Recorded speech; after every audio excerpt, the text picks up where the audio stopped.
দীঘা জগন্নাথ দেবের মন্দির খুলে যাচ্ছে সবার জন্য 30শে এপ্রিলে।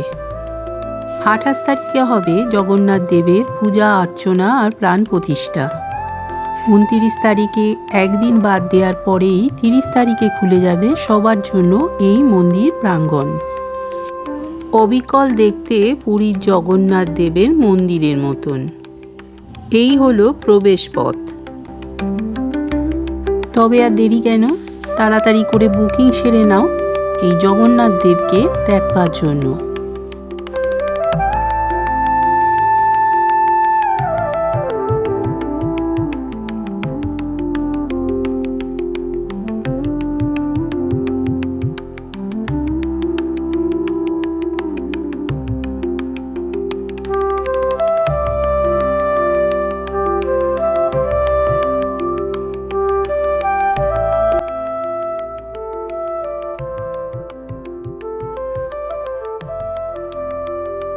এই মন্দিরের পাশেই রয়েছে পশ্চিমবঙ্গ দপ্তরের দীঘালি 2। বেশ অনেকটা বড় বিল্ডিং। এখানকার খাওয়া দাওয়া কিন্তু বেশ ভালো। খাবার অর্ডার দেওয়ার পরে বেশ খানিকক্ষণ অপেক্ষা করতে হয়। যা এনারা তৈরি করেন সেটা কিন্তু একেবারে টাটকা আর ফ্রেশ থাকে। বেশ গুছিয়ে সুন্দর করে কিন্তু এনারা পরিবেশন করে থাকেন। নিরামিষ আমিষ যে যেরকম খাবে তাদের জন্য কিন্তু সেভাবেই এনারা পরিবেশন করে থাকে।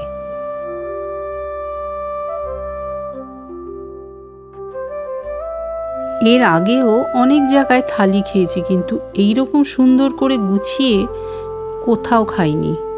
থালিটা সত্যিই সুন্দর করে গুছিয়ে এনারা পরিবেশন করে থাকেন। যেমন গোছানো তেমন কিন্তু এদের খাবারও ততটাই সুস্বাদু। প্রত্যেকটা রান্নাই কিন্তু খুব ভালো। বেগুন ভাজা, ঘি, আলু সেদ্ধ, ডাল, তরকারি, মাছ, মাংস যা যেরকম দরকার সে সেই রকমভাবেই কিন্তু নিতে পারেন।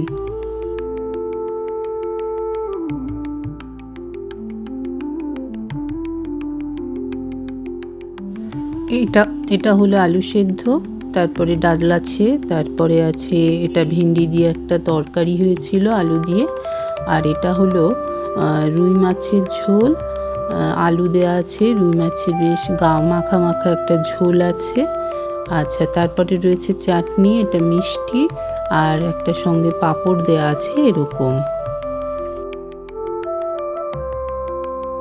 অনেক দিন ধরে এই জগন্নাথ দেবের মন্দির দর্শন করবার ইচ্ছে ছিল, এখন সেই অপেক্ষার অবসান শেষ। দীঘা পর্যটনে নতুন পালক জুড়ে গেল এই জগন্নাথ দেবের মন্দির। ভেতরটা কিন্তু অনেক বড় জায়গা নিয়ে তৈরি। বিশাল বিশাল সব মন্দিরের পাশে রয়েছে গার্ডেন।